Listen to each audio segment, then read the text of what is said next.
Welcome to the Echo Oscar Delta podcast, where we talk to Navy EOD techs and hear the stories that they want to share.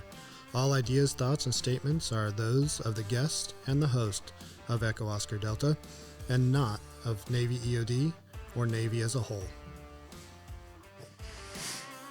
All right, today we have Chris Schneider. Did 26 years, retired as a senior chief, did 4 deployments, a variety of deployments, and appreciate you coming on and being willing to share. I appreciate you having me today. Got a lot to talk about and kind of go over, and I'm looking forward to it. Nice. Yeah, I noticed on the sheet that you filled out, Mobile Unit 6 was your first duty station. We'll get there, but it's funny, as I spent, I just left 6, but spent a bunch of time there, and especially the time period that you were there, like that was when I have guys on that were there in that time period. Yeah, it's pretty cool because there's a lot of history from 6. It was phenomenal, and we'll talk about that when we get to it for sure. It's going to be a good combo. Awesome. Lots of good stories. Good. So I guess we can kind of start, at the beginning, kind of the question that I like to ask, because I'd say it's like 50-50 on how people found EOD. So how'd you find EOD? Well, originally when I came in the Navy, when I wanted to come in the Navy, I was kind of at a point in my life, I was like done with college and wasn't doing very good. And I was still swimming and enjoying that, but college just wasn't for me at the time. And I was looking my dad had served, my brother had gone in the Army, and felt need. Things were heating up in the Middle East for the first Gulf War. In fact, that's when I signed the paperwork, was on January. It was so eerie because we were coming back from the recruiter's office. My dad drove me down there, signed the paperwork, and we were coming back, and we were driving into our neighborhood, the main road into the larger neighborhood. Yeah. And as soon as we turned down the main drag, it was like 2 lanes on one side, 2 lanes on the other, like a bunch of trees down the middle, and a bunch of light poles over that. All the lights went out, and what we had on the radio was the shock and awe. That was Bernard Shaw under the desk. That was the first missile barrage that was going into Iraq. Yeah. And it was just so eerie to drive down the road and the lights went out kind of when that stuff was going on. It was pretty freaky. Yeah. But that's the day that I signed the contract and the paperwork, and then I took off beginning of April 4th, 1991. Nice. And then originally I wanted to be, my dad was a pilot. Okay. And so I had an interest in flying, and good old recruiter story, right? So I go down there and I say, hey, they got this NavCAD program where you had to have an associate's degree, I believe. Then you came in enlisted, almost like a 31 program kind of thing, which I ended up doing with DOD. Okay. Where you went out to a squadron. While you're at the squadron, you went back to school, finished your degree. And once you got your degree, if you qualified, then you could go on to the air program and pilot program, or so on and so forth. The recruiter was like, oh, we don't have that program anymore. I was like, okay. I'm a young kid. Yeah. I'm like, whatever. I knew I wanted to do something not standard Navy on a ship per se. And of course, there's always the SEALs. And that was back when the Charlie Sheen movie was out, and right around the Top Gun time frame and the whole 9 yards. So of course there's a lot of influence there from that. But for me, it was, I got to boot camp, and while I was at boot camp, I went in to the source rating program, went in as a sonar tech. Okay. And then I was going to try out when I got to boot camp for BUDS. I'm going to try the SEAL test. Went, did that. Passed the test, and then while I was in boot camp and that, running around on boondockers, and I'm like, no, this is not for me. Nope. Shin splints real bad. Legs were just killing me, this, that, and the other. And I'm like, And so they gave us the brief, and when we got to see all 3 then,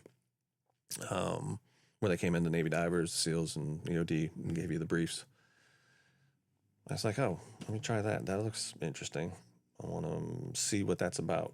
And all the fun stuff, blowing stuff up still, and you see all the pictures, and they show you the video, and HT1 Bob O'Sullivan, retired Master Chief Bob O'Sullivan, He's the one that put me in and gave me my screen and test at boot camp. Nice. And screened and passed, and it's like, yep, off I go. That's awesome. Yeah. Yeah, that's it's fun. Did you know anything about EOD before you came in, or was that exposure? Okay. No, that was the exposure when we got the brief for the SEALs, EOD, and divers all at the boot camp. Nice. Then, the pipeline was a little bit different back then. Well, by a little bit, it was significantly different. Yes. Right? For where you go and yeah, and there was a huge backlog at the time. I say huge. So what ended up happening is I graduated boot camp, went to Sonar Tech A school, graduated A school, and then went across the bridge to Mobile Unit. This was when they still had boot camp in San Diego. It was nice. Nice. And then STGA school was right across the street. In fact, it's in the same building where 2-1 is now. Oh, really? Yeah. Nice. Because that used to be the ASW base. And after I graduated A school, then I just went across the bridge to Mobile Unit 3, Coronado, and then you were there as a wannabe for anywhere from, I think, shortest guy was there maybe 2 or 3 months. Okay. Some people were there up to 8 months waiting to class up to go to school, which was cool because you got to go things. I got to go out on a couple of mine recoveries off the coast, spend the night out on a boat, and That's cool. ride around the Mark V and help them pull them in. Of course, we were always used for guinea pigs for some of the mammal programs and the night swims and that sort of thing. So it was good. It was a good program. Did my time there. I think I did like 8 months maybe. Okay. And then off to dive school, March of '92. Was dive school still in Panama City? Yeah. Back then? Okay. Yeah. So I did the normal dive school. I think it was 8 weeks at the time. okay. Graduated that, went to Eglin, and then you went to the first part of EOD school. You went to core, did chem. Good old chem. And then we were there in August. Tap suit appreciation day. Nice. Let's put the beeswax impregnated underwear on. Let's throw you in a tap suit. Let's put you in a mask, and let's march you out to the volleyball courts and play some volleyball. Of course, not the smartest thing, heat-wise, of course, but yeah, everything had its purpose at the time. So it was... Well, by the time you even got to the volleyball court, people were falling out, though. I bet. It's like, I remember my mask was like, I kept having to reach up and try and crack it to let the sweat run out because it was just filling up and gurgling and gurgling and gurgling. So yep, graduated there and then ended up in Mobile Unit 6. Nice. My first duty station in Charleston as a 5331. Okay. Yeah, I've heard a lot of guys talking about the 5331 program, and like it sounded like a pretty good program. Mm-hmm. Like, it was a good, I think it was a good feeder program, and because there were people that found out, excuse me, that they didn't really care for it or didn't want to, pursue or go on to tech school or what have you, just do a couple years and check it out and see and go. But for the most part, there were a lot of people that ended up going back, finishing EOD school. And luckily I went to Indian Head back when that was still open. So that was 94 to 95. Okay. Yeah, and graduated in 95. So it went Eglin, did your initial stuff that set you up to go to the mobile unit, and then to Indian Head for pretty much the rest of it, or was it Indian Head and then back to Eglin? Nope. Indian Head was the rest of it. And then when you graduated Indian Head, then that's where you went through air, ground, underwater, nukes, and all that. Yeah, Gotcha. All the rest of it. So as a 31, you couldn't RSP anything. Right. You could dive, still find, which a lot of the guys did in the Gulf, the first Gulf War. Yeah. And find mines and diving on mines and stuff. And then, but you're pretty much, the tool guy, getting everything set up, and always inventory in the horse trailer and making sure everything was in its place and had its label on and stuff was ready to go. Mm-hmm. Mark 16 spare parts manager, stuff like that. Yeah. Nice. It was good. It was a good time to get your feet wet and really learn more about the program before you went on. And yeah. Nice. So when you got to Mobile Unit 6, that was the main job of Mobile Unit 6 at the time was MCM, right? Yep. So how was That's what everybody, that? yeah, that was the big thing at the time. We had the MRCI team and all that stuff. And yeah, everybody was very MCM heavy. There wasn't really much of a ground other than, the desert stuff in the first Gulf War, Right. ground need per se. So yeah, it was very MCM heavy, which was cool. While I was there, we did a deployment. Can't remember if it was let me say deployment. It was 3 months, maybe Yeah. between 3 and 4, somewhere in that range, over to the Baltic, and it was when the Incheon was first converted over to a big support platform, Okay. with the rib boats and trying to launch them off those hangar decks and stuff like that. Boy, those were some fun days trying to figure all that stuff out. Yeah. It was a good time though. And then we rode the Incheon over, and all the minesweepers went over. It was the Defender, Devastator, Scout. I forgot the fourth one, but there was 4 of them. And we had 4 teams that split off, and each team went on one of those and did a bunch of exercises, Blue Harrier and stuff like that over in the Baltic. Okay. And it was with all the nation countries in the Baltic area and that. So you had Netherlands and Germany and, well, all the people that could have beer on their ships and food and all that stuff. And there was a lot of good times had in port for sure. I bet. Yeah. And those countries seem to have been, from what I've heard, and seem to still be pretty good at the Well, they have to be underwater stuff. Yeah, because they keep finding it over there. In fact, while we were over there, I want to say it was a Danish team, I believe, found a G series Really? live. Yep, blew it up. That's awesome. Place to shot. Yeah, it's pretty cool. But that stuff is still just littered out there. And when they're doing those exercises and doing the sweeps, every now and then they'll still come across the live ones. So yeah, that's pretty cool. So that was a good time. Yeah. And how long did you do it at 6? Just let's see. I got there 93, 94, 2 years. Okay. That was pretty much time to get your PQS done, and then the time for you to make E5, because you had to be an E5 at the time to go to school. Gotcha. So you met that mark, and then you did your PQS book and that, ready to go, and your recommendation to go back to EOD school. Mm-hmm. Yeah. The rest of tech school. Then, so I headed back to EOD school and trying to think. When you went back to EOD school, you probably went with some guys that you already knew. Mm-hmm. Yeah. How is that? Because right now, so Trey Gabbert. Okay. Went through dive school, back through EOD school. Dive school, Eglin. Where did he go right out of school? I think he went to Fallon. Okay. And then back to Indian Head. We were there at the same time.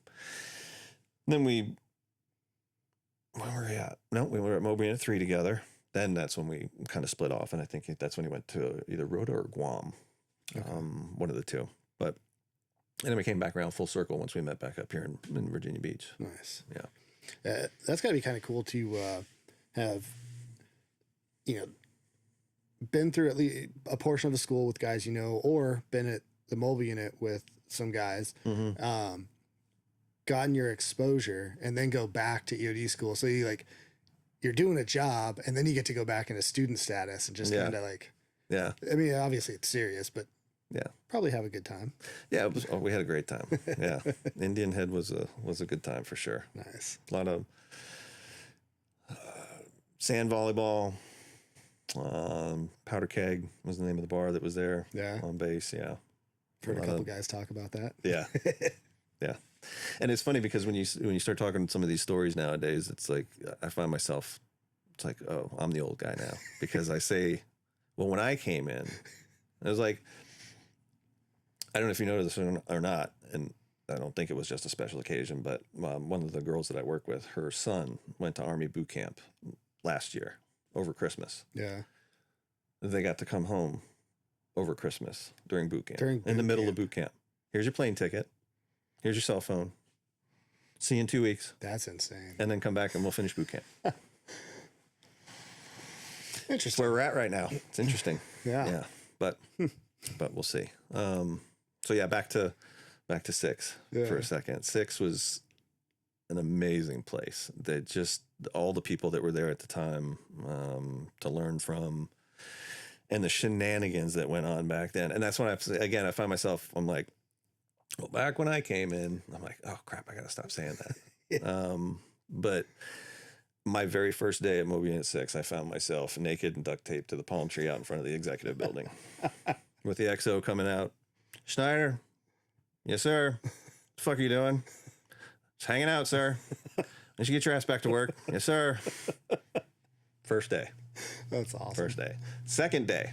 And you guys all know how it is, how hard it is right now. And of course, it is different. I get it. It is different. But to get a boat, right? Yeah. My second day there, me, Al Snyder, Mike Lentz. I was a retired master chief, then retired senior chief. We all lived together for a while.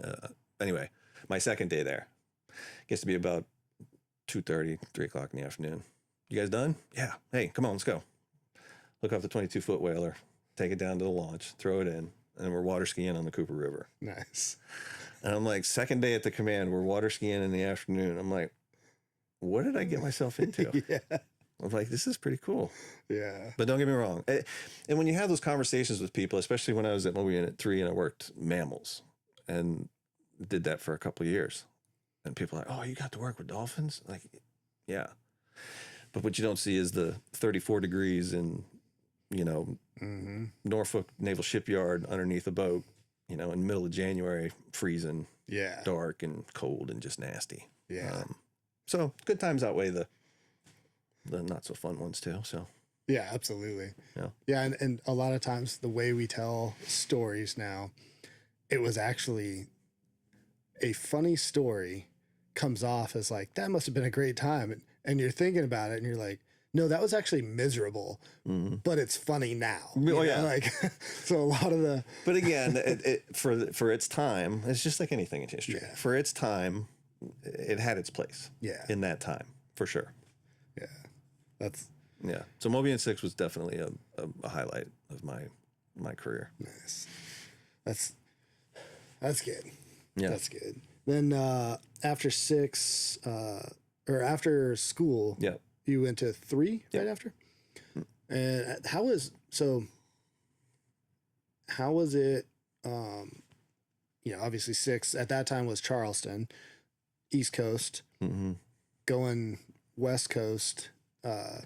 3 was it still on NAB? In Coronado? Yeah. Okay. It was just on the other side of the where that, kind of looks like a big finger sticking out. Yep. And where Mobile Unit 3 is now. It was just across the water on the other side. Okay. Yeah. Okay. How was it? One going there, but then the difference between the coasts, was it? I didn't really notice much back then. I don't think. It was definitely Mobile Unit 3 only had like 2 MCM debts. Okay. And everything else was shipboard heavy. Gotcha.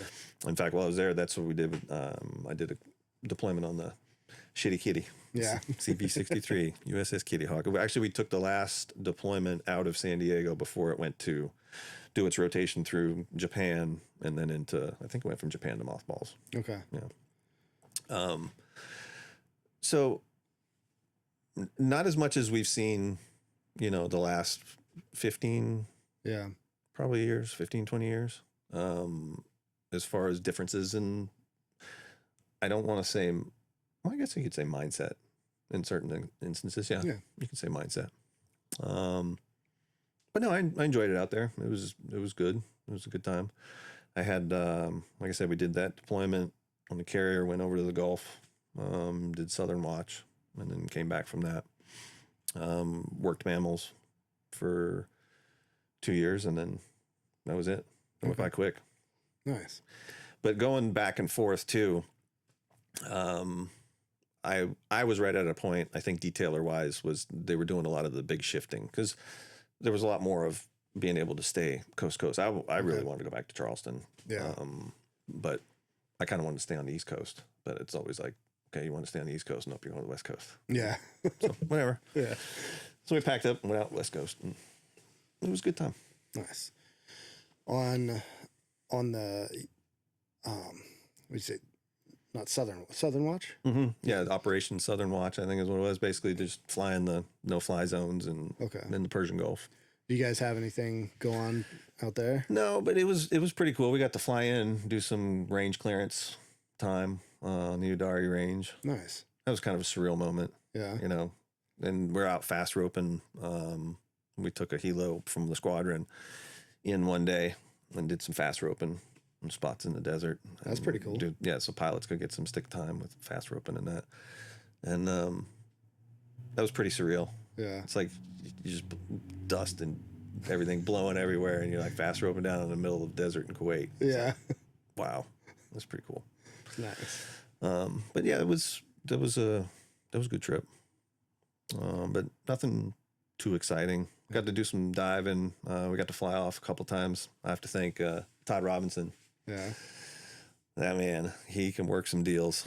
he taught you how to work some deals, whether it was on the ship, like between divisions, departments, whatever, to get things done. And that's like, you know, I'll scratch your back, you scratch mine, and the art of the deal. Yeah. Todd was really good at doing that, and he got us off quite a few places. As we went past Okinawa, we never pulled in, but as we went past, we got us, you know, the first COD flight, and met up with the Marine Corps det there, did some work, did some range work, and then did some diving while we were there. That's cool. And then got back on the ship. What else did we do? Well, typical port stops, you know, Hong Kong, Singapore, the typical Westpac areas and that sort of thing. But yeah, Australia coming back. That was a good time. Nice. I don't know if you've seen the video or not, but it's going around on the internet. You've seen the aircraft carrier that's dipping and the waves are coming over the bow? Yeah. That's us. Oh, really? Yep. Nice. That was us going down around southern Tasmania. Okay. Yeah, it was nasty. And it was, the EOD shop was at the bottom of the tower, just off the flight deck. But we had like a little wing that stuck out right there. So you had the flight deck elevator. If you could look through our shop door, there was a DC locker right there, and then there was the elevator. And so we were right on that level, and those waves were coming in and kept hitting that, and then it ended up punching a hole through and coming in the vent and just ended up flooding the shop. No kidding. That was nasty. That was a nasty trip. Yeah, that's crazy. Especially down around south. Those were some big waves. Yeah.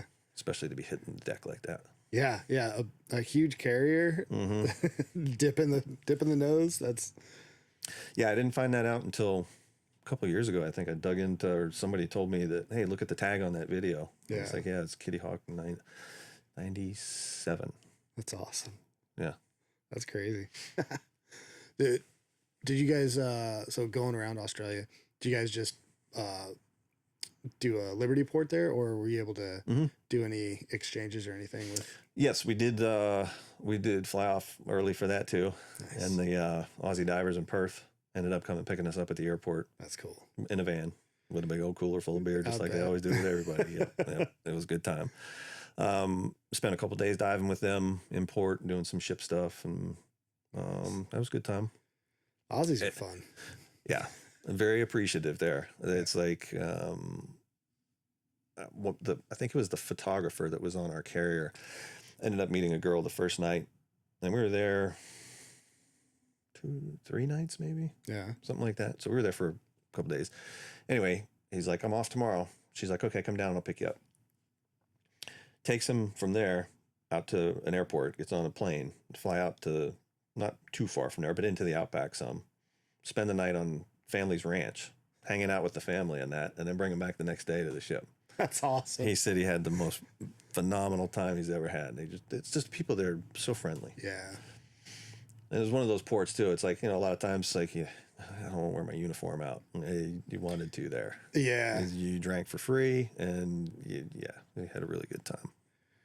I've heard, you know, back in the day it was really good, but honestly, like recent stories are Australia's it's still pretty good. Is it? Yeah. Yeah. Yeah. Yeah. I've got a good friend of mine that I swam with in college that lives there. In fact, we meet up. In fact, I'm going to meet him in Hawaii next year for an open water swim. Nice. It's going to be pretty cool. I've been there to visit him.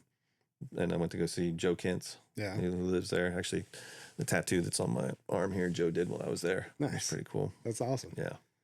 Yeah, it's good. Great place. Yeah. Very, very friendly people. Yeah. So what was after Mobile Unit 3 for you? Then flip back coast again. Okay. Yeah. And wanted to come back east. So the opportunity was there for training unit 2. Again, phenomenal place, leadership there, and Tim Pierce, CO. Yeah. Rich Mahone was the XO. Who else was there for CMC? I think Jack Gavin was there. CMC at the time for most of it. But working with guys, I know a lot of these older names aren't going to resonate with the younger crew, but Josh Van Halen, Brian Grassmeyer, Larry Parks. Yeah, so I did my master board there. Yeah. My master board was Larry Parks, John Snee, Josh Van Halen, Pat. I don't remember Pat's last name for my nuke. And then one more. Yeah, it was a pretty good one. I think that was a full. I don't think we even had time limits then. I don't know. Really? Yeah. But it was good. Like I said, another great command. Did a lot of good things while we were there. That's what Josh the handyman. He did some. I remember. I don't know if I was on leave or over one of the breaks because I had a surgery while I was there on my knee too. It might have been my surgery. Anyway, I come back and Josh had gotten the tractor out and then dug these tunnels. The tunnels that are there at 2-2. Yeah. Yeah, Josh dug those. Really? Yeah. Back in 2000. That's pretty cool. 2001, maybe. Yeah. Structure, these things are still sound to this day. Yeah. And they've had people go in there and take a look at them and stuff. And yeah, that man can build. That's awesome. He can make some stuff. Yeah. It was good. Man, NAVFAC would lose their mind right now. So, do you ever remember the building that was in the compound behind Group 2 and Mobile Unit 2? It was a 2-story shed looking. Yep. It's called Slum Schneider. Yeah. Really? That was my genius plan. Nice. Not the best one, but in fact, what was the warrant officer's name that was there? The facilities at the time. I just recently ran into him like about a year ago. Yeah. And he's like, you got me in so much trouble with that. I'm like, I ran it through everybody. They approved it. Yeah. And the thing was, we couldn't buy it. It was just going to be a Home Depot thing. Because the reason was at the time, we were going to make it into like an alarm type building with, panels you can take on and off on the inside, run wiring so guys could do wire attacks and sensors and all that stuff. Yeah. Well, yeah. Nobody batted an eye until it wasn't right. Yeah. Kind of thing. So they were like, yeah, no problem. And we were originally going to get it from Home Depot. And then I told Home Depot where it was going to be installed. And they're like, no, we can't do it because we can't get the people on that need the security to build it. So we're like, okay, well, we found a company. They came out and built it. And it was a decent structure. Yeah. And then it got added, I think, after I left. It had to have a building number, and then they went on NAVFAC and so on and so forth. But I don't think it's there anymore. No, it finally got taken down, Yeah. which is a shame because like that building was perfect for like teams just starting out because you didn't have to drive somewhere far away. It wasn't the dunes, which you have like really ratty buildings out there. Like you could just in the compound do at least some basic skills to sometimes intermediate, depending on how froggy you wanted to get. Or how you wanted to tote that line. Yeah. I used that on my first team at 6 on the CRIF team. Oh, cool. Took the guys out there and we just did like a couple days worth of just skills. Cool. Yeah. Nice. So thank you. Good. It did get some use. Yeah, absolutely. Yeah. Yeah. Yep. So that was, so sorry, back to, 2-2. 2-2 was good. And then where did I go from training into, then I went to Mobile Unit 2. Okay. And by this point, which is going to come into the story later, by this point, when I got to Mobile Unit 2, I've had 2 knee surgeries. Yeah. Yeah. I had one in 93 and then one in 2000. Okay. Jacked up meniscus. Nothing too major, but been operated on. Were they just, I guess, overuse or like, did you? No. The first one, it was when I was in Charleston. Okay. We were out at flag football or for Frisbee football, one of those, one day for PT, and got rolled on and out it went. So I had to get that done there. And then the second one was just a simple foot stayed planted and knee went and buckled and ended up with another tear. I don't know if that was from the previous tear. Yeah. And so, yeah. So I got to Move Unit 2 in, 2003. 99, 1, 2, 3. Yeah. 2003. Got there, got on an NSW team. It was me, Pete Bevel, Mike Monroe, Brian Amrine, Kurt Campbell, Jason Junker, and Jim Whiteman. Nice. Yeah. Good, I actually know a lot of those names. Yeah. Yeah. Now we're starting to get into some of the names that are starting to flow in together and that. Yeah. I would say most of the, other than Troy, because I have to back up a second, because I will have to say this, that this man has been a major influence on my career, on my life, as a friend. And you know what? We probably didn't talk for, I don't know how many ever years that he went out to Hawaii, and was kind of like a run into thing here and there, and, or at a meeting or RWG or something like that. But I've always had a connection, because he was on my team at Mobile Unit 6. He was fresh out of tech school. Troy Lawson. Yeah. He was fresh out of tech school. We were both on the debt, and he put up with some of my shenanigans when I was a young kid. Me and Al Schneider both. Yeah. Because during that deployment on this minesweeper, they didn't have enough berthing for us. So we slept in the EOD shop. If you've ever seen the EOD shop on one of those minesweepers, like Al slept on the workbench and I slept down on the floor. We just got those real thick foam, like roll up mattresses, and put one down, and a couple of those greeny old style cotton sleeping bags. And it was actually pretty nice. Nice. But so Troy Lawson, that's a good man right there. I went to his retirement in September. Yeah, he just retired. Yeah, he did a long career.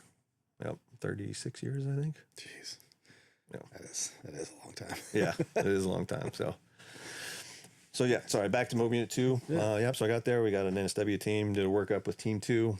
Went through so let me back up a second. So we're doing our workup, and that's when Iraq is getting ready to kick off. And in fact, we were up at Fort Pickett doing some land nav stuff and spending the night bivouacking and learn how to do some of that stuff before we linked up with the frogs to go through the ULT and all that stuff with them, or whatever it's called these days.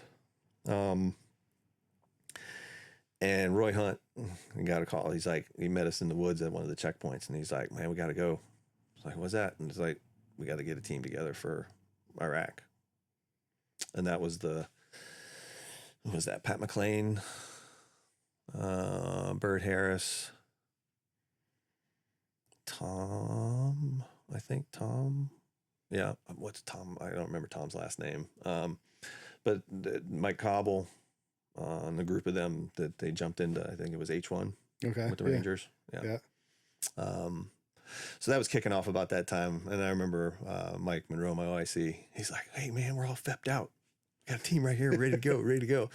But we're kind of locked into that pipeline too. And it's like, the guys that got to go, it was awesome. Yeah. It was good to see them get to go. Nice. So yeah, we did the workup with Team 2. And then during that workup, we did free fall out at Otay. Nice. And it was after Otay.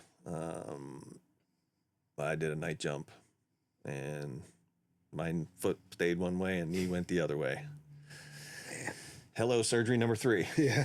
And that was supposed to be a 6 to 8 month recovery for that surgery, because it was a full repair. Okay. When they got in there, they were able to, didn't have to cut much of it out. Nice. And they stitched it all up.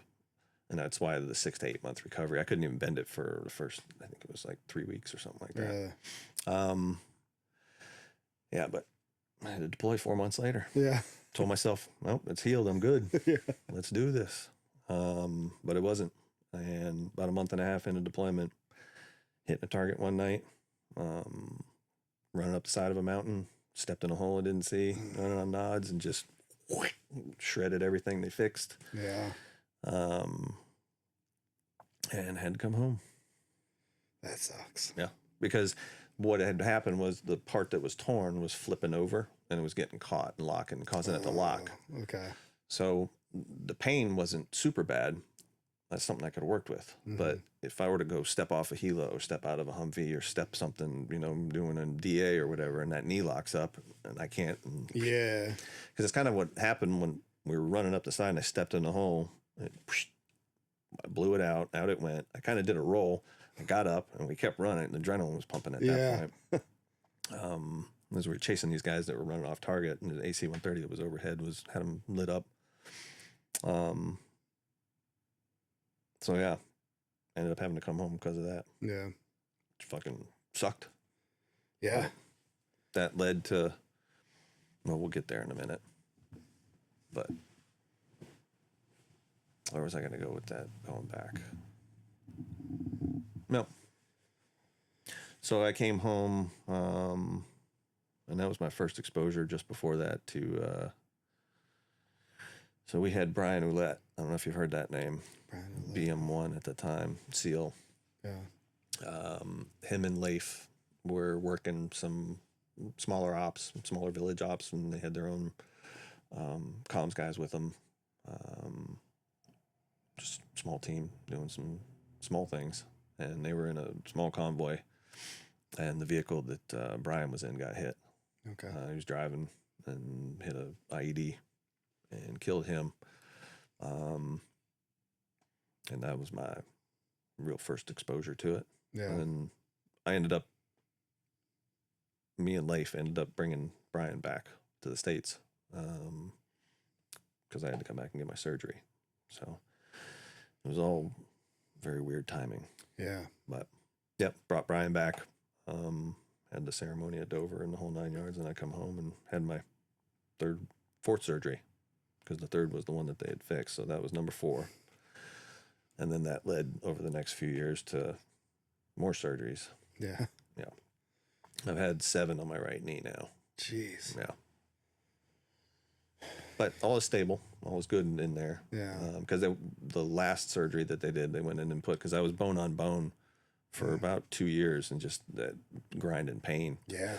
But I had been cadaver meniscus put back in. Okay. So, and I had one surgery after that to just cut a piece that was kind of hanging off that didn't take, but the rest of it took, and Nice. the cartilage looks pretty good on the checkup. So That's good. So that helps for sure. So you've still got your knee in there, just a few other parts from other people. Yeah. But you didn't have to get like a full knee replacement or anything yet? No, I need one. Okay. Yep, it's coming. It's coming down the road, but I'm not there yet, and I'm not in that kind of pain yet. I've seen some people that need the knee replacement and can't barely walk, can't barely move, but no. And like I said, that's another thing we'll talk about here in a bit. But yeah, so that, and I carried a lot of guilt for a long time for that because I couldn't do more at the time. Mm-hmm. Obviously now I've gotten past my past as far as some of that stuff goes, but yeah, so I ended up in R&T most of the time after that with 3 more surgeries. Yeah. So that made 7. And then that took me to group, and then did a tour at the group. That was pretty cool. And got some staff experience in that. I kind of taken over from Brian Grassmeyer. He had started up the CRIF kind of program as far as scheduling and working with.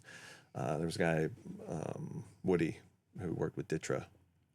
Oh yeah. Actually, I think he is still with Ditra. Yeah, he is. Because he was at I know Ollie's. Woody. I think he was at Ollie's retirement. Yeah, I saw a picture of him off to the side. If he hears this, hey, what's up, Woody? Great dude. I worked with him for a long time, and so I kind of took over from Brian the scheduling and kind of grew it into what was the road show for the longest time, where it was the really long one where we had 2 weeks at Dugway. You had Idaho National Labs in there, Los Alamos, and Sandia. You went to all 3. Yeah. And then we culminated with like an exercise out at Dugway, like a 2-week exercise that the guys out there used to call wire cutter or whatever. Nice. So that was pretty cool. And that's mainly what I did at the group. I did some what are they called now, where you do injects for exercises when you're doing planning exercises yeah. and that not metals or Yeah, the medals are the what do you want out of the exercise? yeah. So, yeah. Yeah, and doing stuff like that for command exercises. Okay. I did one or two of those, but for the most part, I just managed the that program and scheduled with the labs and got the training dates and all that stuff lined up, and Nice. so that was pretty cool. Yeah. It was good to stay in that loop too. Gained a lot of experience and from all those places. Yeah. And the people at those places too. Yeah. So. Yeah, everybody hates on group if you're not a group, but they provide a pretty good function. It's a necessary it's a necessary evil, right? Exactly. It's a necessary evil. So yeah, no, it was good. And I will have to say, my time there, that's I went through a divorce at that time, and I got to thank Todd Enders for sure. That dude, another rock star, helped me out a lot during that time for sure. Yeah. Yeah, he's a great dude. So if you hear this, Todd, appreciate it, my friend.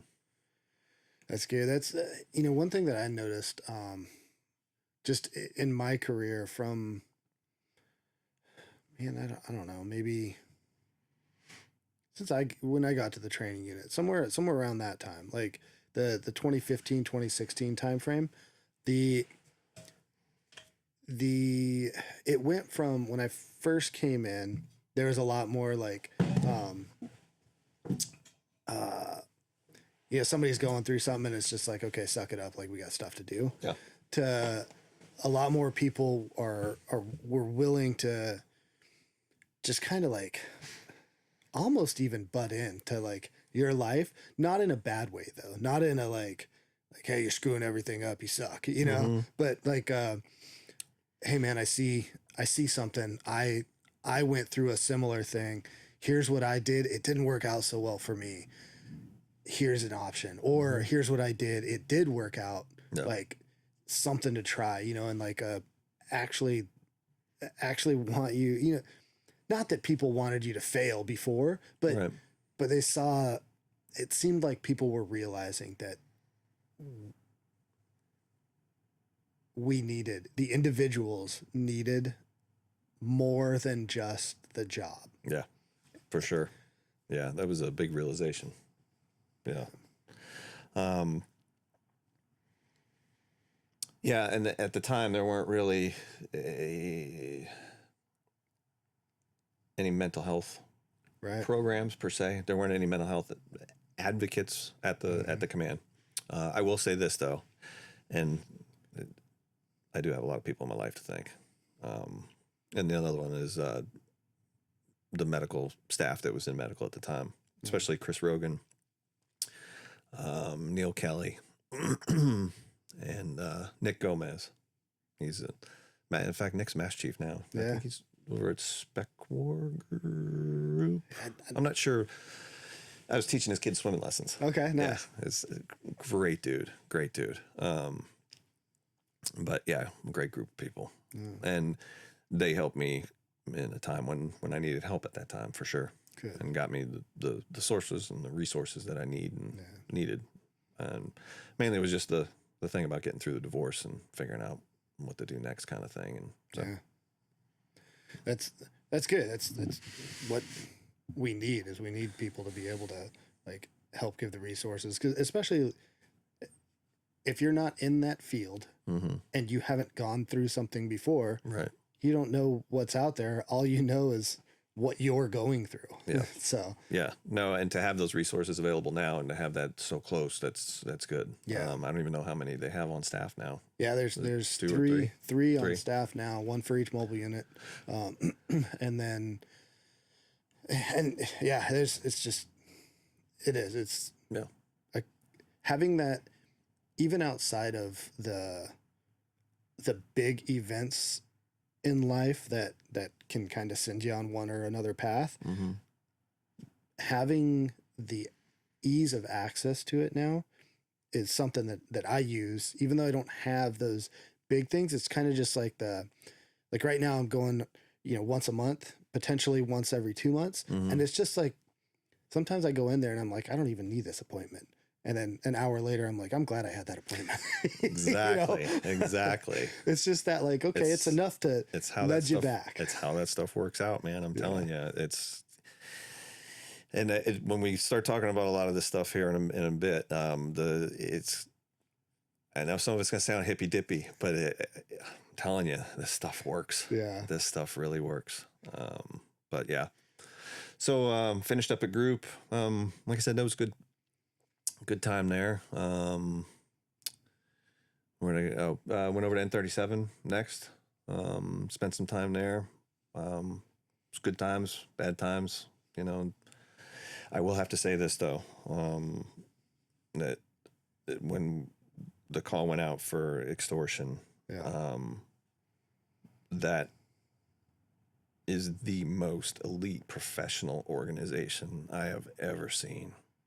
By the time we got there, because we got the recall, right? So we needed to get there. By the time we got there, they literally had the conference room set up. They had a spot for each person with a phone. They were setting up a computer, and that was going to be the phone number for the contact, you know, and then with like a desk officer in the back. It was just the way that command worked when that happened was just unbelievable.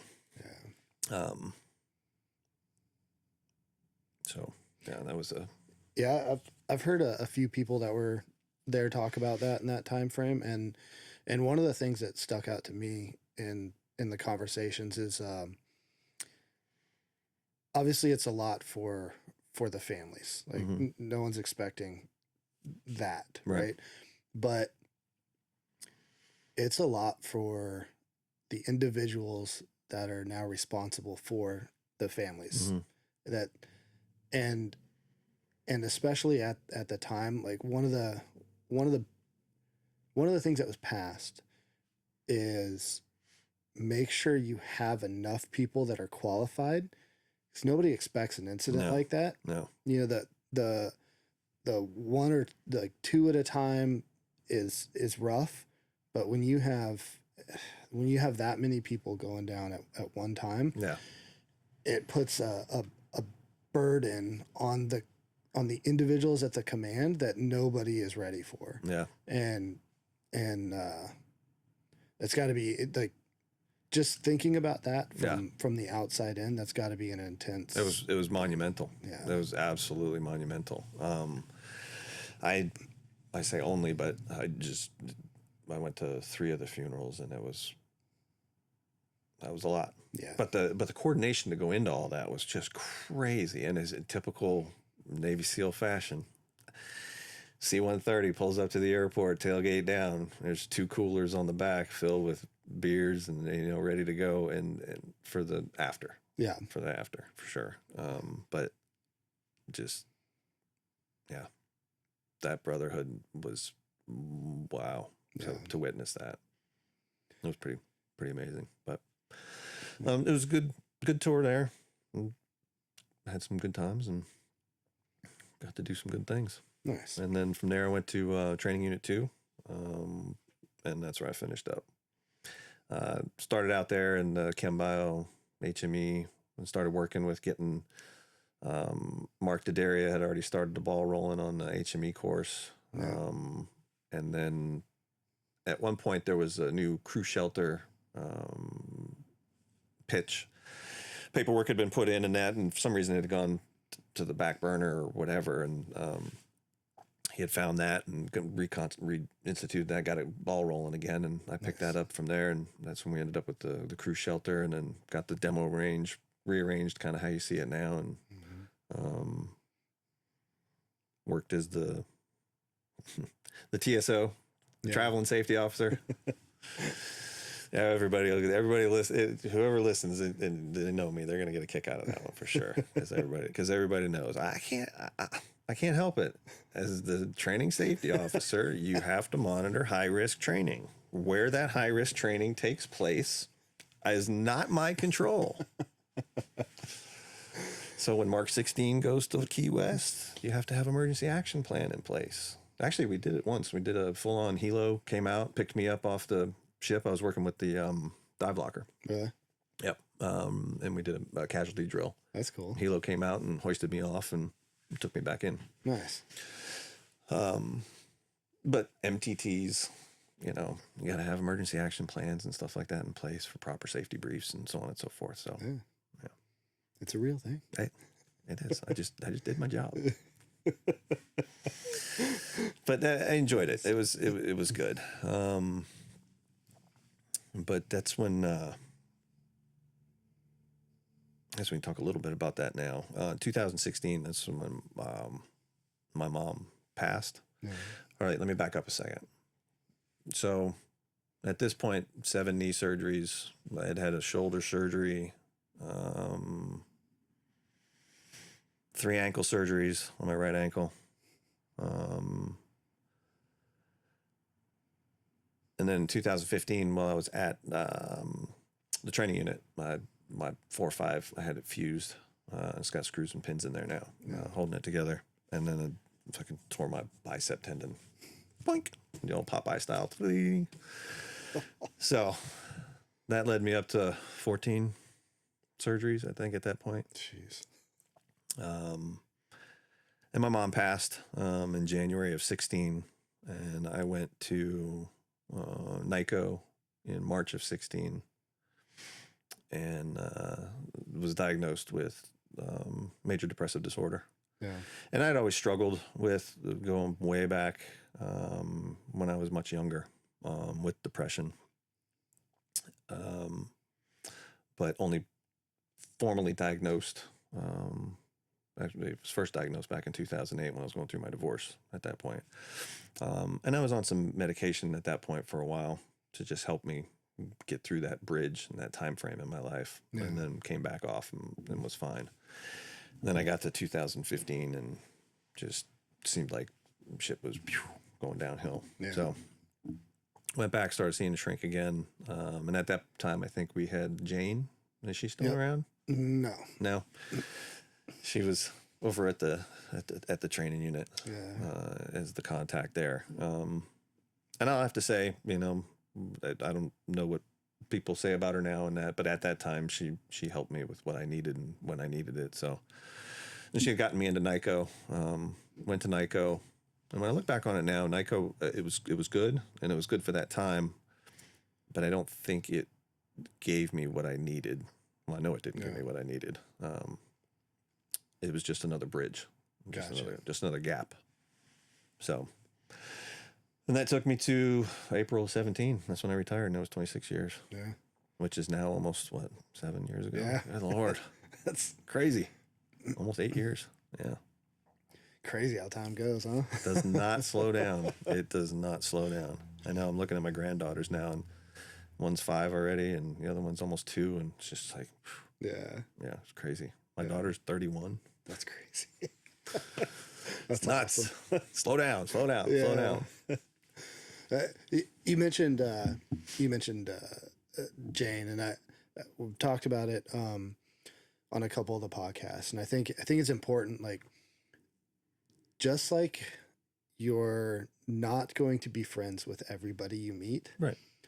And almost even more importantly than that, like, because if you meet somebody and you're like, I don't really like them, cool, you just don't talk to them, right? Right. But, you know, I call them psychs just because that's like my endearing word. Right.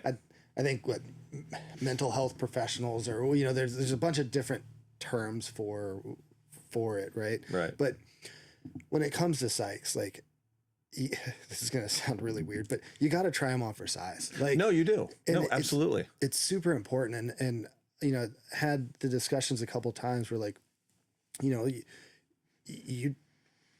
it's reasonable to assume that you're not going to just click with the first one that you come across. And I think it's important to put that out there, because a lot of times the reason why somebody is so against it is because the first one that they talked with didn't meet their needs, you know, and not that they were doing something wrong, but it's just people open up to different people for different reasons. And if you don't meet the right one, and it's important to reach out and try and go to others, which is, I think now that we have 3, it gives you that option in house. No, you need that. You're not going to click with everybody, and you're not going to, right off the bat, very rarely do you. Right. Obviously you have to give it a chance. You can't just, maybe, unless sometimes that you do get that spidey senses work. Yep. That shit works. I'm telling you. But when you feel that, it's like, nope, this is just not for me. Or, all right, let me just give it 1 or 2 more and see if it kind of feels itself out. That's all. But yeah, if you know right away, you know right away. Yeah. Yeah. But I know this is kind of the thing that you wanted to dive in on. We're leading into it. Yeah. You said NICO didn't, it was kind of the bridge. It got you over a hump that you needed, right? Yeah. But wasn't the thing that actually like nailed down on all the individual problems, issues that were bothering you. Right? No. And I'll back up a second because I'm going to start this part of the journey. Is right around 2005, I think, is when I switched. So by that point, it was 4 or 5 surgeries. Yeah. But that's when the pretty constant pain meds started. And it started with Ultram. It's the new market. It's a new drug on the market. It's not opioid based. It's not fucking bullshit. Which now it's Tramadol, which is the generic. Okay. So Ultram or Tramadol, same thing. So 2005, that's when that started. Yeah. We'll get to the end here in a bit. Yeah. But so I retired, then went to work for a company, Point One, had a great time there. Learned a lot, was able to do a lot, give back. But all along I still felt like I was like kind of chasing something. Yeah. Like still a part of the community kind of thing. And we were going along. And so I did that until full time until March of 2021. My back went out bad. It hit me on Friday. I was at work in the truck, and then me, Ryan Gregory, and I forgot who else was in the truck with us. May have been Josh, Jolly. We were going out to set up a site at Tutu, the camp, FARC camp. Yep. And we were driving dually, and it's back on that bumpy road or whatever, and it just caught a bump just right and just jolted my spine. And I was like, that did not feel good. Went home that night. Long story short, Sunday, I go to sit down on the couch, and I tell my wife, I'm like, we got to go to the doctor. And I laid back so she could put my shoes on, and I couldn't get up. Really? Yep. Ambulance comes, backboard underneath, carry me out of the house, get me completely locked up, get me to the hospital and get me unlocked, get me settled. Find out 2 days later I get COVID because I was in the hospital. Of course. I'm like, what the fuck? So I can't win. So, and it was pretty bad. I just was like, I'm done. What am I doing to myself? Why do I need to keep doing this? I felt like I was just kind of beating myself over the head, and we were in a place financially that I could. And so I just decided, I was like, it's time to step away. So March 21, I stopped working full time and had all these grandiose plans of, hey, I'm going to have all this free time on my hand. I'm going to go back to 2 a days working out. One of them is going to be swimming. I'm going to do this. And I got this that I'm going to do at the house and this around the house and this, that, and the other. When in reality, slowly over time, it turned into morning coffee, morning news, turned into midday coffee, midday news, turned into afternoon, maybe a talk show, maybe a documentary, maybe a crime series, dinner time, and then where'd the day go? Yeah. And that just started my downward trend of not having a purpose, not feeling. In fact, backing up to my mom's passing, I remember my sister smacking me because I didn't show any emotion. Yeah. And when I look back on it now, I go all the way back to 2015 or so. Yeah. Just a shell of a person. Yeah. And just nothing, no feelings for anything. I never cried until recently about my mom's passing. Not that you have to cry, but I just never had that big emotional release, and I finally did recently. But yeah, so that kind of sets the stage, and so I'm at home now and not really doing anything. And now's when I started doing some classes, and this is where you don't ever really know what somebody's feeling or going through and what's going through their mind and what have you. Because I was able to function. I was able to go teach classes. Bob had me as a contractor, still teaching some classes. Yeah. And perfectly fine. But I come back home and just be nothing. And come to find out, I think a lot of that had to do with that damn tramadol. Yeah. And I was on that shit for 18 years. 18 years. With only 2 breaks in there. And the breaks were only about a month and a half. But yeah. So those days at home turned into, well, I need something to get me going. So let's just wake up and throw a handful of fucking pills down my throat. Yeah. Now, mind you, I'm already on the antidepressants and anxiety medication, all the shit the VA, here's your starter pack, which wasn't a starter pack for me. It was just a continuation pack because I was already on all that shit when I was in. Yeah. But so VA gives me that. It was 18 different meds at the time. Jeez. But the tramadol I found, and here's the thing. I don't know if it's because of all my surgeries and the different pain meds and that. I have a huge tolerance for pain medication, like Vicodin, morphine, none of that stuff. Vicodin I can pop like Tic Tacs. Morphine, they had me on a morphine pump when they did my meniscus transplant. Wasn't touching me. Wasn't touching the pain. So I don't know. But and it never made me like loopy. Some people take pain meds or whatever. And it's almost like heroin or something. They're just like kind of falling out. Never did that to me. What it did do was gave me more energy and made me feel better, and what I thought was taking away my pain, which we'll talk more about pain a little bit later and how that's perceived. But so yeah, wake up in the morning, probably 15, somewhere between 15 and 20 was my average. Handful of tramadol down the throat. Jeez. My prescription was for a month. It was lasting me maybe a week and a half. Wow. Yeah. And then I'd feel like shit for 3 or 4 days after that because you're kind of coming down off of it and that, and then it'd be fine. But then I go through the whole cycle again. It's the psychological of it. Yeah. And it just, I had enough. Last fall, I talked with Trey. At first, I was looking for, I just couldn't put one foot in front of the other. I had this huge mental block that was just not allowing me to do anything. Yeah. I don't know what it was.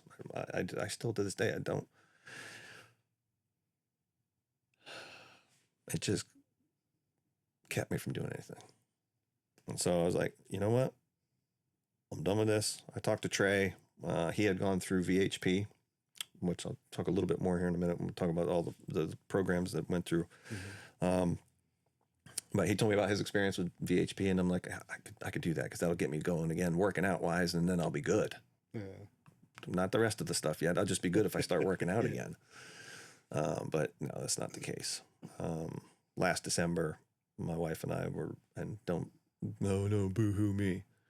My wife and I were on vacation in Aruba. I'm laying on the beach, clear blue water. My wife laying right next to me. It's beautiful. And I'm fucking tears running down my face. I'm like, what the fuck is going on with me? I am not okay. Yeah. Shortly after that, in January, we do go Sunday dinners at my house. My daughter just lives over in Norfolk, so they always come over for Sunday dinner and bring the girls over. And that, my 4-year-old at the time, my granddaughter walked up to me, and I'm sitting on the couch and just zoned. I'm gone in left field. And she put her hand on my leg, and she said, no, are you okay? I said, I said, I'm not. And that switch went off in my head. And I'm like, how did that little 4-year-old girl know? And kids are so intuitive. Yeah. They are so connected. And they are so connected to, whether you believe or not, they're so connected to God at that age too. They're so young still, impressionable. But she knew. And the switch went off of me, and I'm like, fuck, I need some help. Let's do this. Yeah. And that's when I really reached out and started working with Boot Campaign, which was the first organization that I reached out to that said, come on. And Trey had been working with them too. That's how I learned about Boot Campaign, was from Trey. He had been working with them. Amazing organization. Absolutely amazing. They will tailor care for you at no cost to you or your family. Nice. And your spouse too. They've got a lot of programs that can help. And I don't want to do them wrong. So when it comes to it a little bit a little more towards the end, I've got a fact sheet, and I just want to read some things off of as well, because I don't want to mess it up. Yeah. So for them. So, but Sarah Lucas, her husband's a ex-Marine EOD, Marsoc, I believe. Don't quote me on that one, but I think he was. She's my caseworker. Helped me through this whole process.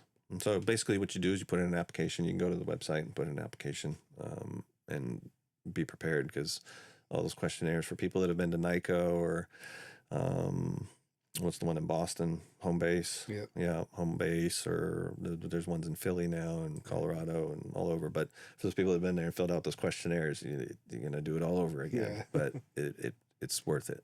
It's absolutely worth it. They helped me out and got the ball rolling for me. Along with that, then I reached out to a couple of teammates that I had heard been through some other experiences.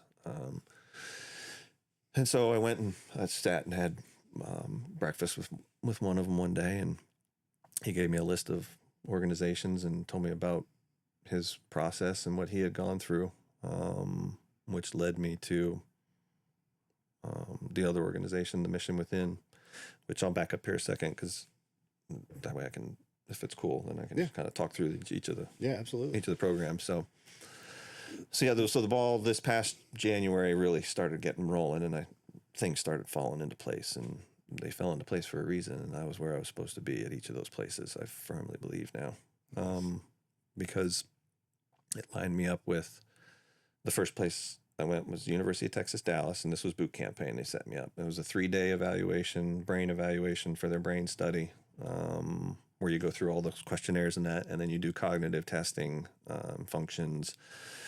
Then you do some, they put the skull cap on you, and it's got sensors and stuff, and take tests, measure brain waves and functioning and all that stuff as well. So that was a 3-day at the beginning of April, and that got the ball rolling. That was my first program I started.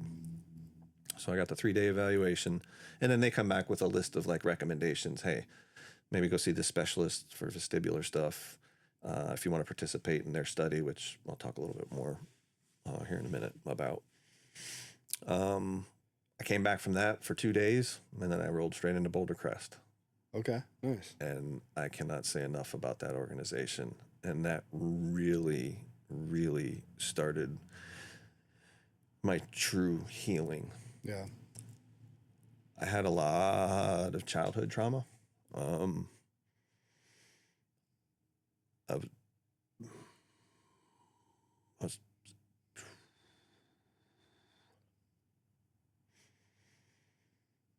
I was sexually abused as a kid.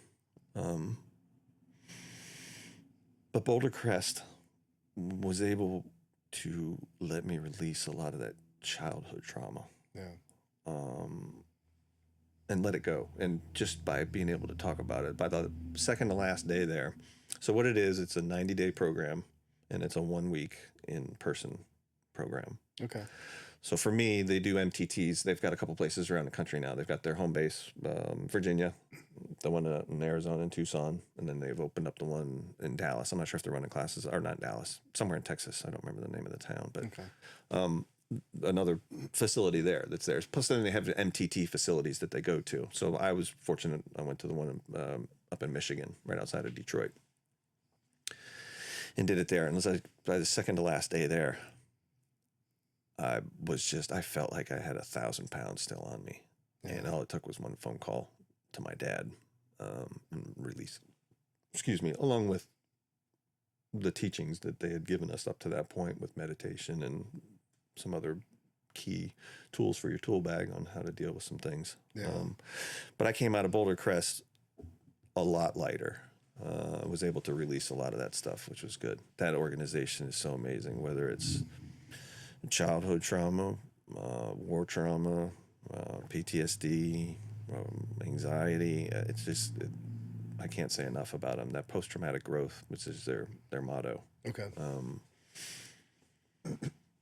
Is literally just learning how to grow, how to not focus on it. You can't change the past. Right. So why worry about it? It's easy to say. Absolutely. Yeah. It's easy to say, and it's very hard to do, but it is key.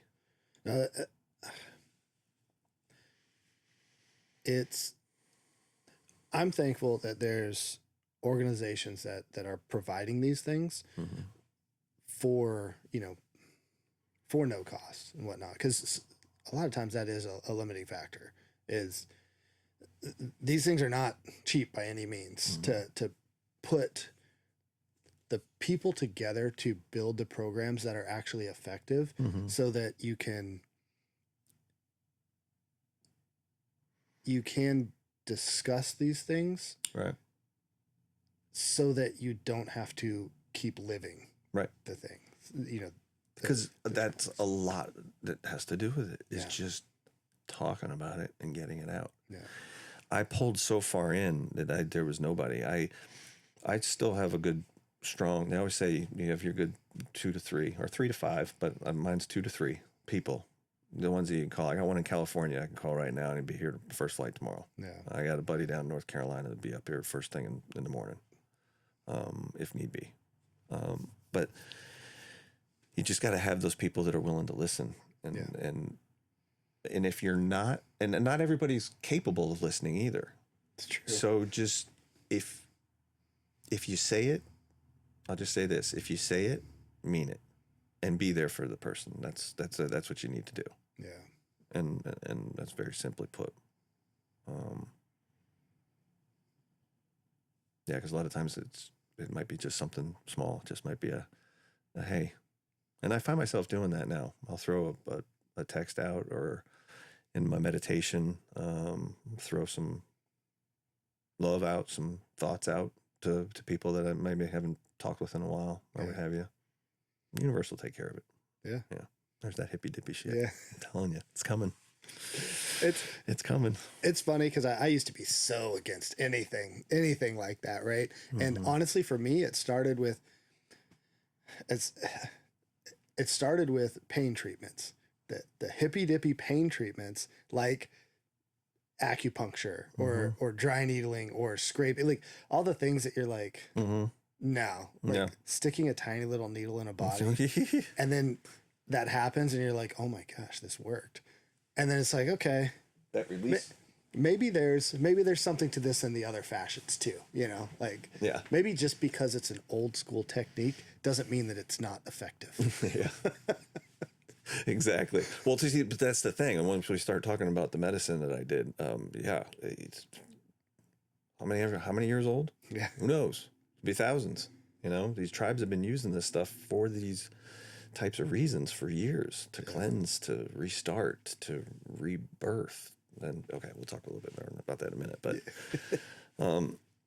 so Boulder Crest, phenomenal. If in there with more facilities available to go, I highly recommend everybody go. Yeah.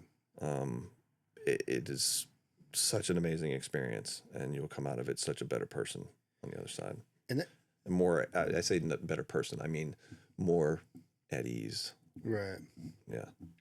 That is it Ken Falk that started? Yeah. Ken Falk and Josh Goldberg. Okay. Yeah.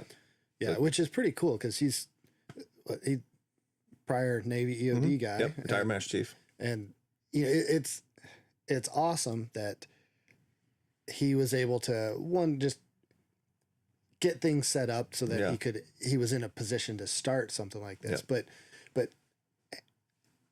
having somebody that's can relate to, build a program, obviously with professionals on all sides, right, guiding that, but put that together. I've heard nothing but great things about Boulder Crest. Yes, absolutely awesome. Amazing organization. Ken and Josh, I mean the whole gang up there, and the whole organization is just absolutely phenomenal. The instructors that we had, very caring, very open, and most of them are vets too. They're all people that have been there. They've been on that side, and they know. I'd love to be able to get involved in an organization like that. Yeah. So, but yeah, that was good. And so I came back from Boulder Crest, and then I went into VHP, so Virginia High Performance. There's a 4-week program where it's all your nutrition. They've got a muscle density scanner, DEXA scan. You get a body scan for that. It gives you your muscle density at start and at finish. Red light bed. Okay, yeah. Get a couple treatments a week in that. Plus all the facilities. And you do mindfulness. You do massage therapy, chiropractic therapy, meditation. And like I said, all the food's provided for you. It's based on your diet and what you want for goals over that 4 weeks. Nice. You get a personal trainer, 2 workouts a day, one in the morning, one in the afternoon. Nice. Along with some classes. You do sleep class. Forgive me on this one, Rob, maybe. There's a guy there who does a very cool, like a check-in. It's called check engine light. You just think of your body like a check engine light, right? Something comes on, you got to pay attention to it. You got to fix it. You can't just ignore it. Yeah. Because it ain't going away. Because it will come back and haunt your ass. I'm telling you. So another phenomenal program. Again, maybe not for everybody if it's not exactly what you need per se, but that got me back going again, movement wise. Really loosened up my back. So let me back up one more second. So 2021, when I left full-time work that fall or that winter, I had a spinal cord stimulator put in my back. My back was it was wrecked. It's all Bluetooth, it's remote control. And it's got a stim pad like that sits on my spinal cord, and it's got a wire that runs down underneath my skin. And I've got a battery that's about this big, like the size of a pacemaker, but it's under my butt cheek. Interesting. Yeah. And then it just had the remote control. So it was like eStim pads on the outside, but that's on the inside on my spinal cord. Wow. So when I would turn up my remote control, I could just make my legs go numb. I could still walk, I could still drive, I could still function, but that pain is gone, and just that numbness tingling was there. So I had that done. But VHP got me moving again, got me loose, got me working out. I was getting stronger. Still having twinges in my back. My back was still really bothering me. And then I finished up VHP, and then I went for my retreat in Mexico with the Mission Within. So the Mission Within, another amazing organization, has treated over 1,000 special operators with ibogaine and 5-MeO DMT. It's 2 different medicines. Before we kind of really get into that, there was one thing that I just thought of. I was going to back up a second. So starting with the Mission Within. So I got approved, and they give you a date for your retreat or whatever, and then they start working with you. and you go through, and you got to wean off all your meds. Okay. And you got a certain diet, leading up to it, because you're basically doing a cleanse. You're cleansing your whole body. You're being prepared and being ready and being open to accept whatever this medicine is going to bring you. So it's very much of a cleanse too. I think I lost like 8-10 pounds that weekend. Wow. Yeah. So you're eating right going up to it, and they put you with a counselor ahead of time. And then boot campaign set me up with, I guess I would say, a breath, helping you breathe and meditate and that as well, to get you ready for your retreat. Gotcha. So I did a lot of breath work and that, and a lot of mindfulness, meditation, controlling of your breathing and your heart rate and that sort of thing. And then it led up to my retreat at the end of June, June 27th. Yeah. That's when I went through. So now ibogaine is derived from an African root, iboga tree. So it's in the bark, and it's used over there for ceremonies. And a lot of the tribes and that, they'll chew on it and go on like 10 to 15 day journeys. That's crazy. The isolate that they use at the mission within for your treatment is just in a capsule form. Okay. Because obviously eating a lot of bark is going to be harder on your stomach and so on and so forth. So they're nice enough to do that for you. But I was so open, so ready, so prepped, clean, and just willing and ready to accept whatever this matter. You can't go into it with expectations. Yeah. You can only go into it with intentions. Intentions hopefully will lead to either your realities or not. It just depends. It depends on what the medicine brings you. And I keep saying that because it will bring you what you need. Yeah. And I'll touch on that here in a minute. But so that's the ibogaine. And for me, that was a death. Yeah. And I've experienced that weekend like a death and a rebirth. Okay. And a new life start. And what the medicine presented me that night was it took away my outer shell. Yeah. And replaced it. And then the 5-MeO DMT treatment.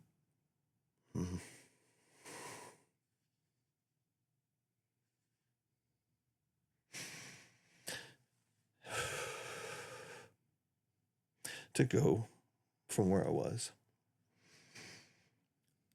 staring at a bottle of pills when it would come in the mail. Do I just take this whole one this month? Just be done with it? To the warmth and the love that I felt. To being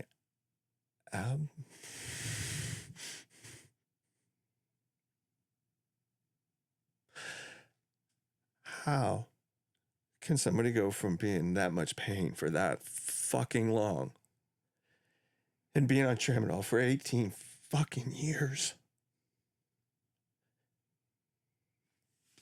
I don't have a twinge in my body. This winter, I'm getting this thing taken out of my back. That's I haven't even charged it since I've been back. I play golf every Sunday. I work out. I just got back from a flight on Dallas on Tuesday. A flight more than 2 hours used to just fucking wreck me for a day and a half and put me out. How? It's all how you perceive pain. Yeah. And it's all in your perception. And what this medicine does is it opens up a whole new world of perception. It's crazy. But it's so much brighter, so much warmth, so much love. And again, I know that sounds it's very hippy dippy, but when you experience something like that, and you really have to experience it. And one of these things is, and people are always asking me, it's like, well, what about this person or that? It's not for everybody.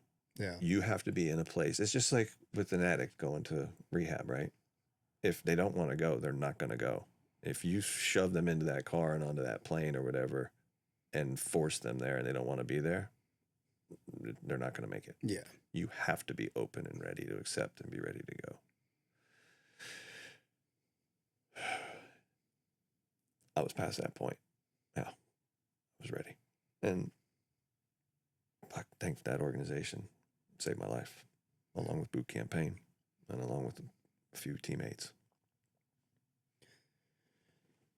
I've heard that from a couple people that have gone on trips down to Mexico and done it. One of the things that I'm kind of impressed by is that it's, you know, I think a lot of the resistance to it from people really in the States is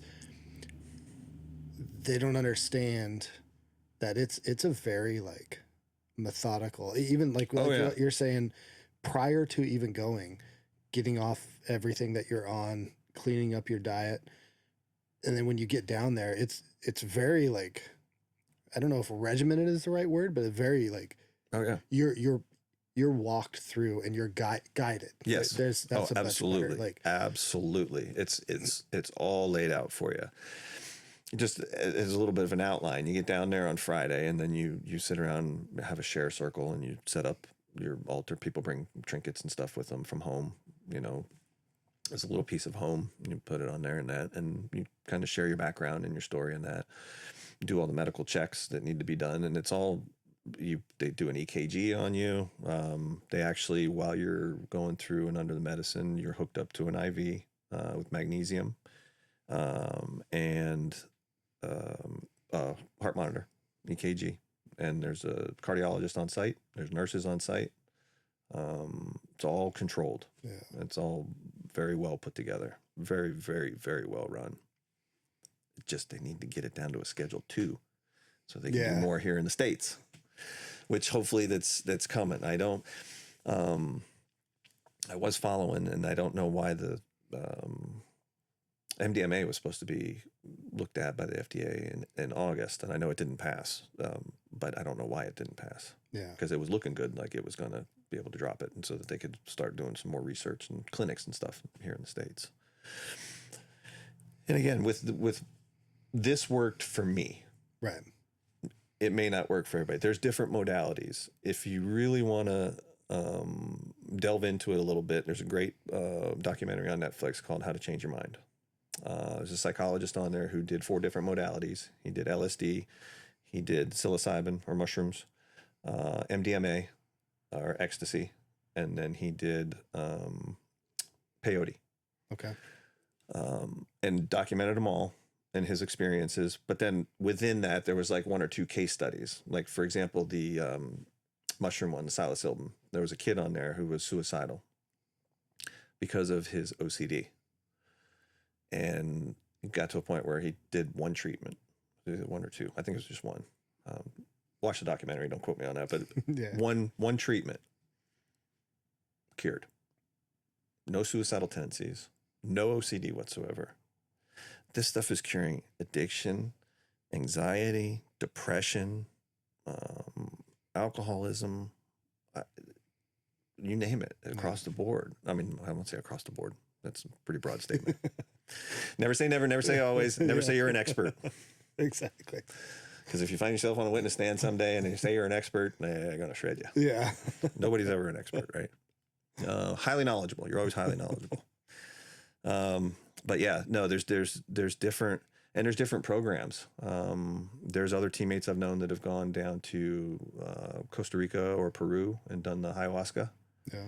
It's a very, for me personally, from where I was to where I am now, it was very much a healing, very much a spiritual awakening,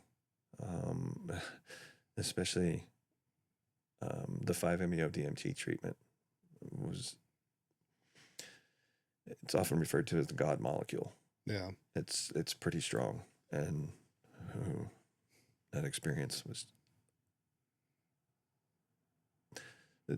the best experience I've ever had in my life. Period, hands down. Absolutely amazing. But yeah, there's different modalities, and there's different treatments. In fact, recently did Brian Walton, did you see his story on, it's going around Yep. Task Force Dagger? Yeah. And he ended up with the ketamine. That was what flipped his switch, Yeah. and did it for him. So not everybody's the same. Not everybody's brain is the same, obviously. Right. For me and what I needed, that's what the medicine gave me. And it gave me a new start with what I feel and what I perceive is almost a new body, because like I said, I'm pain free. That's awesome. I got not an inch in my body. Now, when I get done working out, sometimes I'll have soreness, obviously, and things like that. But my back pain, my knee pain, and all that stuff is gone. Yeah. It should... I don't think people... I haven't, I'm thinking about it, sorry. I haven't read it yet. It's been recommended to me. The book is The Body Keeps the Score. Okay. Yeah. Highly recommended. I have to check that out. Yeah. I'm taking it on the trip with me we're leaving for tomorrow. Nice. Yeah. I just haven't gotten around to reading it yet. Yeah. Yeah. I don't think, and it's something that I'm like realizing recently. I don't think people understand isn't the right word. Give pain, just the feeling of pain, the respect it deserves and how it affects us mentally, and especially long-term pain. Is that I know, like for me, and the different pain that I've had for a long time, and when I think back, the increase in like how quick you are to anger, and a lot of those things, but then like how pain affects your sleep, and how a lack of sleep over time affects you, and it's the perfect storm. It is, and I think it's interesting talking about the perception of pain, because I thinking about my body and the different pains that I have, right? And it's interesting because I'll like right now I can feel 3 different parts of my body that have pain, but I know that there's others. And so as you were talking about the perception of it, right? So I start just being the weirdo that I am. I'm sitting here and thinking about, okay, well that's interesting, and like a self trial. Like, okay, well, let me start thinking about the pain that I'm not feeling that I usually feel. Right. Like it's there, but for some reason I'm feeling the other things. And it's interesting. There's something to that. Even just in the, 20 minutes since you've talked about the perception of pain, that it's important to address that. And maybe it's not all just, first of all, the pills and the numbing of pain. Like that's not actually addressing I should say that is addressing the pain, but only the perception of it, and not actually how to get rid of it. Yeah. No, that's where I had enough. My shrink ended up, he was getting ready to prescribe me a 3rd antidepressant. I'm like, when are we going to stop? No, I'm done. Enough. I'm doing this how I want to do it. And then that's when I tapered off all of them, came off all my meds. The only meds I'm on right now are my cholesterol and blood pressure, and they're monitoring that for 6 more months, and then it can come off. Nice. Well, the other big thing that helped me was a shocker, no thanks to the VA, TRT. Yeah. So my testosterone was 300. Yeah. So VA won't touch you. I think it's 280 or 250. One of those two. Yeah. And I'm like, yeah, but where was I before? Just everybody's had this conversation. I'm not speaking anything new here, but started getting my injections, and that's another big change. Just the energy level and everything. I was at 300, and my last check, I was at 12. Yeah. That's awesome. So that's been a big help as well. Yeah.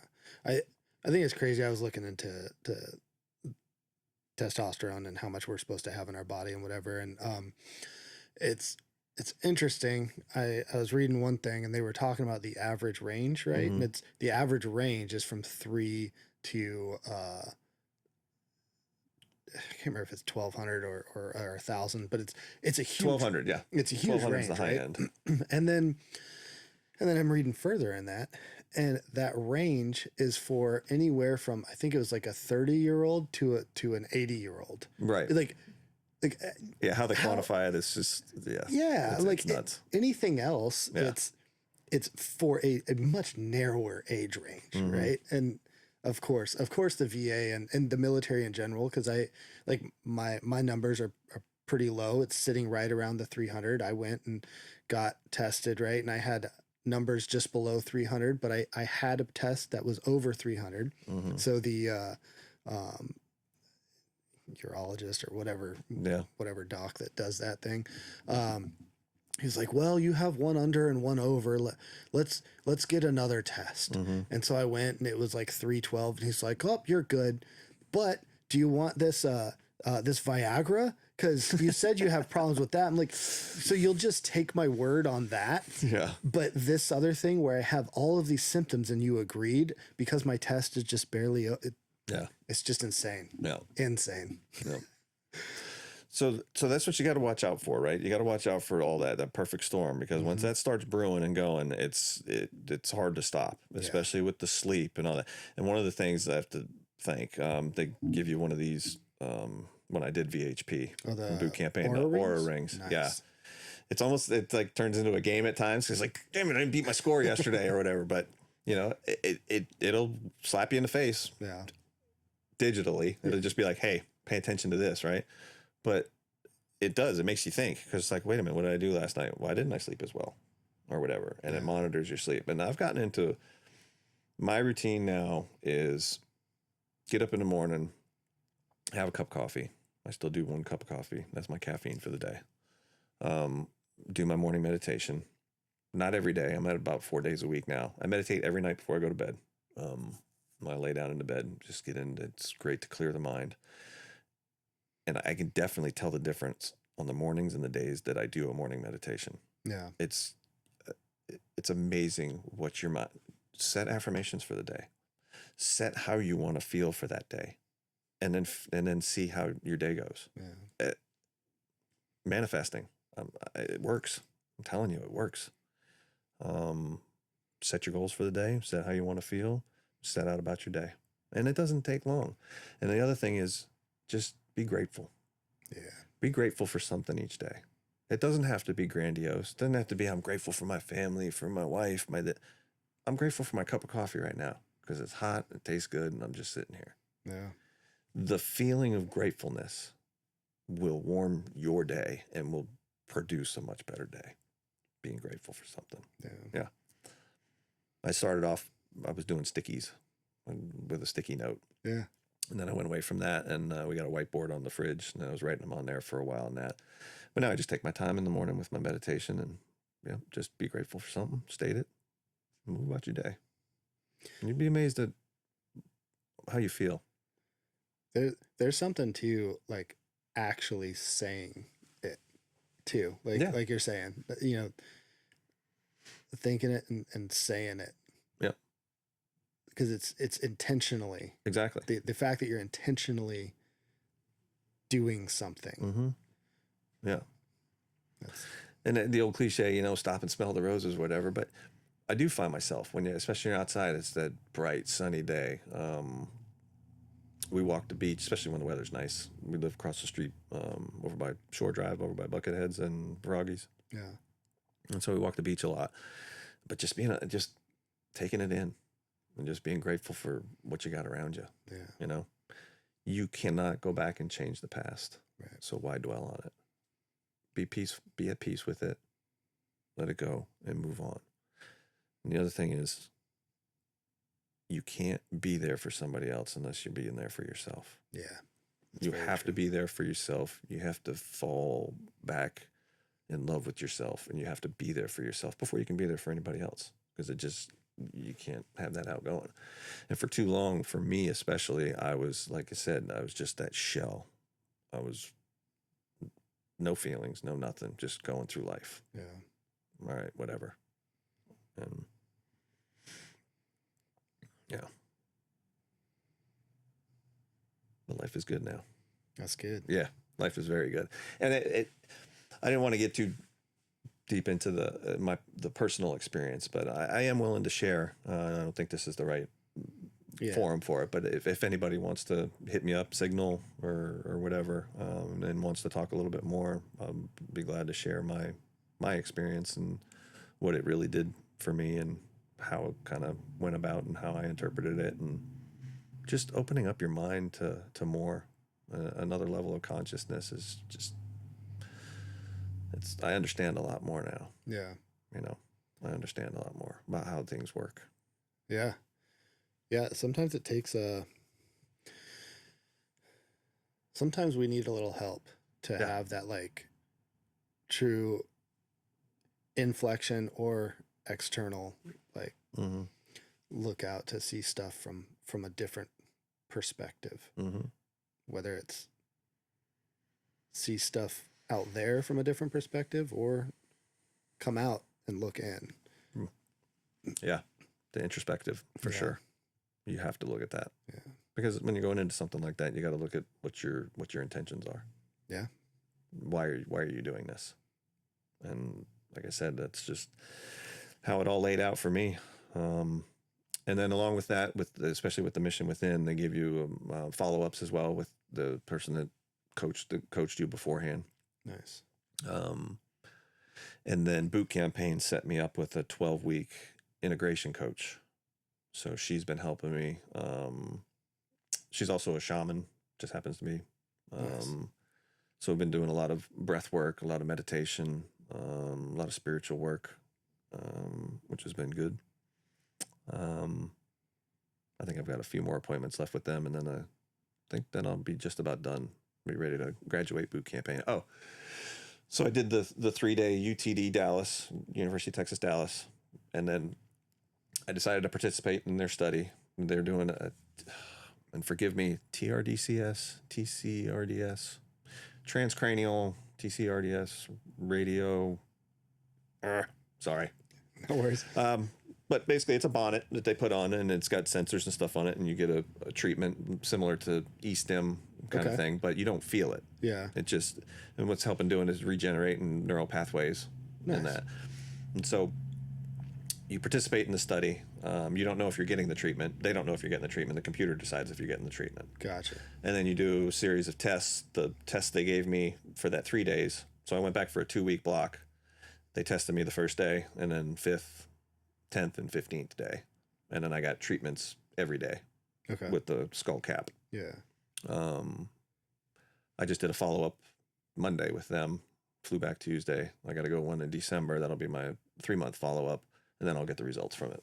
Okay. To see if I feel clearer. A lot of that probably had to do with the tramadol. Yeah. But overall, I feel clearer. I feel my memory isn't as bad. I mean, I used to get into almost like brain lock positions. And I don't know who it was I saw. I saw somebody in the grocery store, Kroger, down by me. It was a while ago, but it was when I was pretty bad off. And I was having a conversation, and I'd just be like, it's like I'm talking to you right now. And it'd just be like, tick, lock up, and I'm gone. Yeah. No recollection what we were talking about whatsoever. Right. None. I'd have to click back and come, and nothing. No memory. You'd have to refresh my memory. Interesting. I knew where I was, but just had zero memory of anything. I've got mild to moderate TBI, PCS, post-concussive syndrome. Yeah.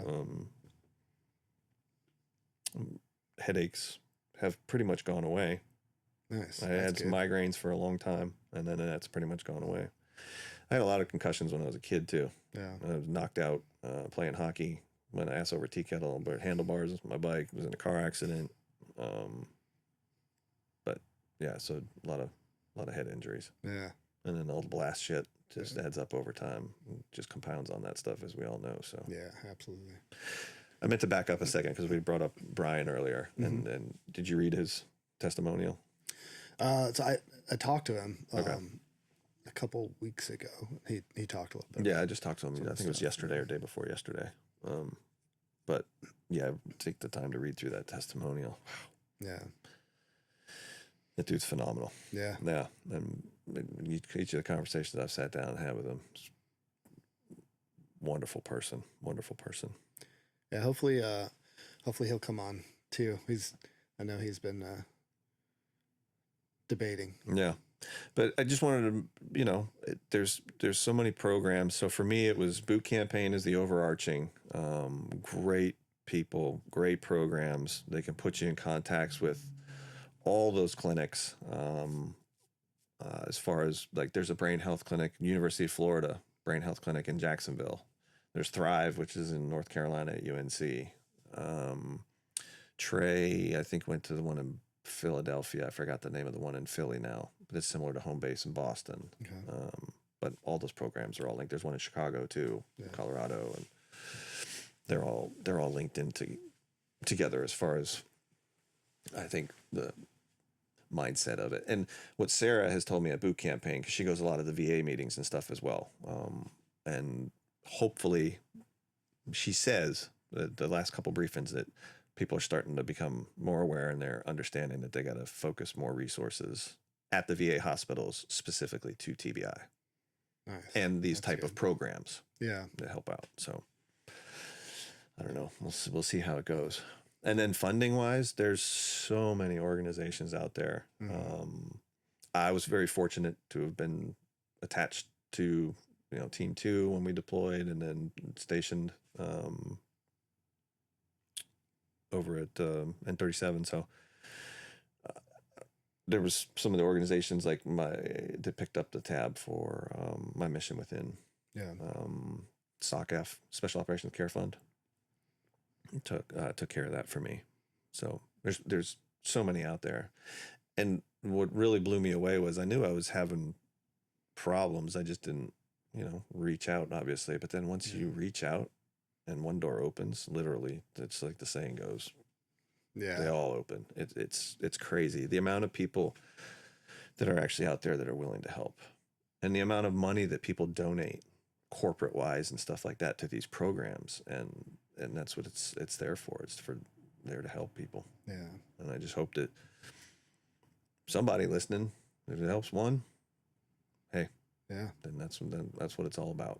Yeah, I appreciate you coming on and talking about it, because that's one of the reasons why I started the podcast is, share the EOD stories and whatnot, and those are fun, but there's so much more than just that. Yeah. Like there's the part of an almost therapy type thing is guys hearing other people that they knew on the podcast talk, right? And they're like, oh, okay, they feel like part of the community, especially if they're living way away from a hub of us where we all retire and stay. But then beyond that, it's these kind of things, whether it's nonprofits that just do things for us, right? And trips and this and that, not even associated with TBI or mental health stuff. But then, far too many of us have something going on. And when we're, like you said, and has been said many times, that you have to be willing and ready for it, right? Yes. But when you get to that point, where do you go? Well, coming on and talking about the different organizations that you can reach out to, that can be the different. Maybe somebody listening is ready and they hear it, and now they can reach out to. Yeah. And there's hundreds of them, right? I just talked about the ones that helped me out, which help a lot of our community out for sure. But I think Heroic Hearts is another one. And I've heard great things about the HBOT and that, but the spinal cord stimulator in my back, they won't do it. Oh yeah. Because my model, for whatever reason, older models, they were all tested to at least 1 ATA. And what was her name? Sarah Strollman, I think, at Tier 1. She told me, she goes, I'll be good. I'll take you to 33. I mean, you know the deal. Any pressure, oxygen under pressure is going to be better for you. Yeah. Whether you go to 60 feet and you go to 30 feet, Yeah. It's going to help you heal. So, but they wouldn't, because my specific model that's in my back, they didn't have specific testing done. All their other models had testing done saying they were good to 1 ATA, but not mine. So, but my experience with the medicine in Mexico, and that just, like I said, it saved my life. That's saved awesome. my life, changed my life, and all for the better. Absolutely. No, I appreciate you having me on. And like I said, anybody wants to reach out, I'm willing to talk way more about it offline and go from there. And just know this one thing. Nobody can make you feel but you. External sources and that. You control how you feel. Right. Yes, that asshole just cut you off.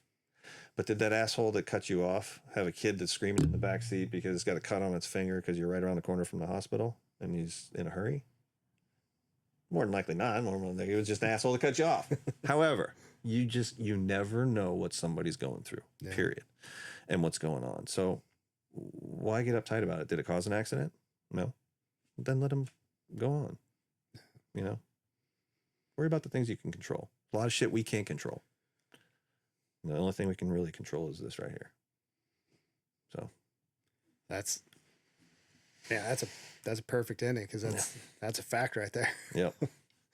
But, cool. Well, I appreciate your time. Yeah, man. Thanks for having me on. I appreciate it. Absolutely. And wouldn't change anything for the world. This community is by far one of the best communities I've ever been a part of. Yeah. So it's good. Thanks, man. Absolutely.